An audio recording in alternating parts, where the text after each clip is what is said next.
All right, let's dive in. The day everything unraveled started just about as ordinary as it gets, and by sundown I'd lost my home, my dignity, and for a minute there may be my faith and decency altogether. Picture this.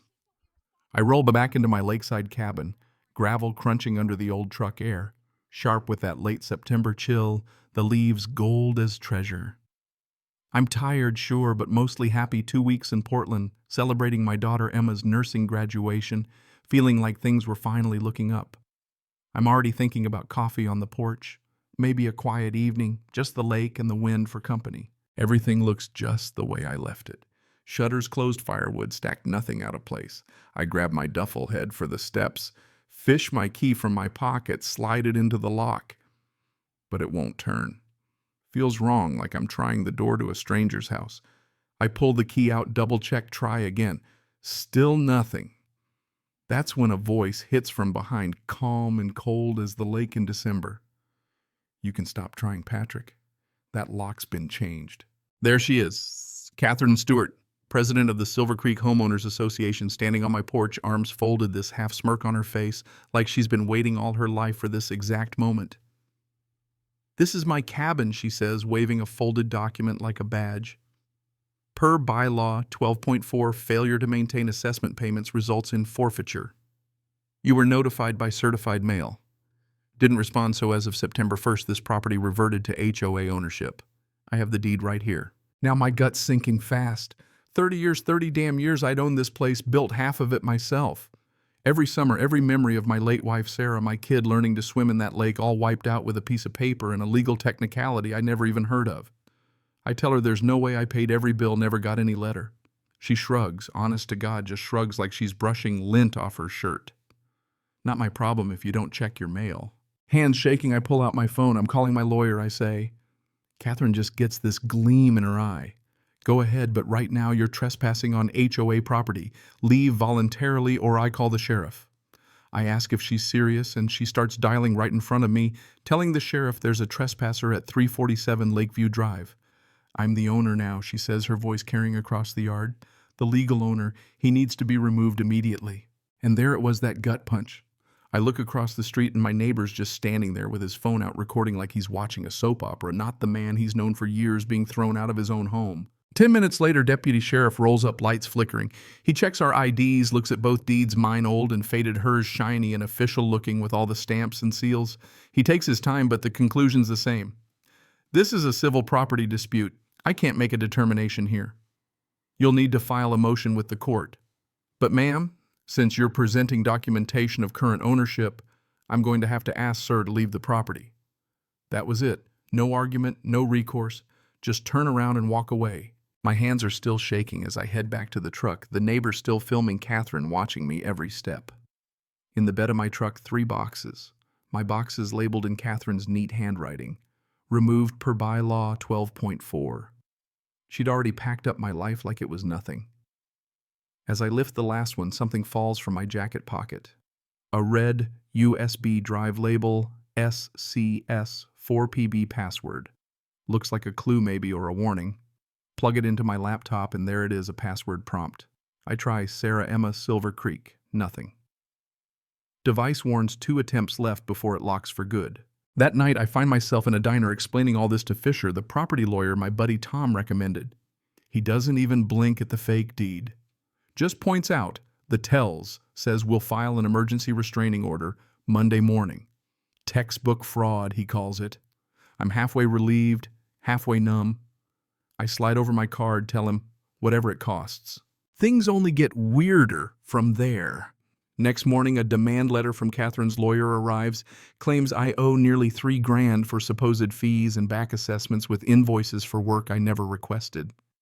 Then the anonymous complaint Stark County inspector spends hours at my cabin, finds everything up to code, but the message is clear, push back and the system pushes harder. But Fisher's forensic guy, Dr. Warren, comes through, finds 3 clear signs of forgery, notary signature doesn't match paper stocks, 2 new seals a copy. The hearing's set for Monday. That day, Judge Holland sits silent for 5 whole minutes, then just reads Catherine the Riot Act, Mrs. Stewart. This deed has 3 indicators of forgery. Mr. Bailey's deed is clear. You are to vacate the property and return all keys. Catherine's face goes ghost pale. Just like that, it's over, so I thought. 24 hours later, I'm back in my cabin, everything untouched. The sense of relief is staggering, but outside the war has just started. Neighborhood message boards light up, concerned about property maintenance at 347 Lakeview Drive. Petitions, flyers, fake online reviews about my old contracting business, all meant to drive me out, make me the villain. And all of it with Catherine's fingerprints even after her public defeat. That's when Tom uncovers the real secret, a decades-old map showing the lake as pending disposition, never officially transferred to the HOA. And if someone's been promising it to developers, well, that's fraud on a whole new scale. It's Margaret, the quiet secretary, who flips the script. Turns out she'd been quietly documenting everything for years. Fake invoices, draft emails, pinning blame on her, even recordings. When she resigns for health reasons, she hands me the board nomination form, says straight out, someone needs to challenge her. I win the seat by a single vote, and suddenly I have access, old invoices, shell companies, hundreds of thousands in unexplained payments. The twist, the red USB's password is the exact label from Catherine's boxes. I type it in and suddenly every ugly secret's right there, audio files, emails, Margaret's own affidavit.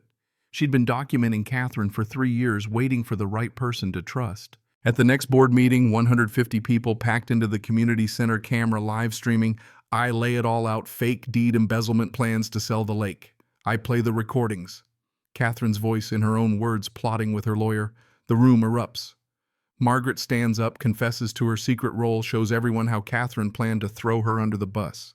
Even the treasurer admits he's seen money vanish. Catherine cracks, calls 911 in front of everyone, screaming, I'm the owner, I control this place. Deputy Anderson, the same one who kicked me out weeks ago, gently walks her out. The board votes to remove her on the spot. The district attorney takes the evidence for a criminal investigation. And in a poetic twist, the lake, now proven to be an orphan property, is transferred to the Environmental Trust and named for my late wife, Sarah. But justice is messy. Catherine's meltdown goes viral. She becomes a meme. HOA president, epic meltdown shared and mocked by millions.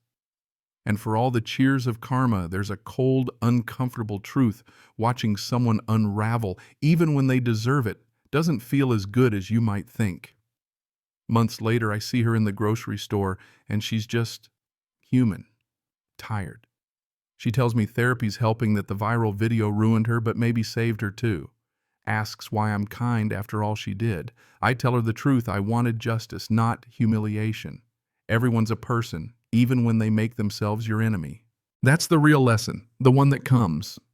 After the dust settles, justice doesn't always feel clean. It stings. It leaves scars on everyone, guilty and innocent alike. But without it, the takers just keep taking. Maybe that's why sitting on my porch, watching my grandkids swim in Sarah Bailey Memorial Lake, I feel at peace and a little haunted both at once. So where is that line really between justice and revenge? How far is too far? And what would you have done standing in my shoes? Because sometimes justice means standing up even when it's ugly, and hoping redemption finds a way to reach everyone, maybe even those who don't deserve it. If this story made you feel something, drop a comment. Tell me where you draw your line or share your own story. If you've ever faced down someone who tried to take what was yours, I'll be here listening. Cảm ơn các bạn đã xem video. Cảm ơn các bạn đã xem video.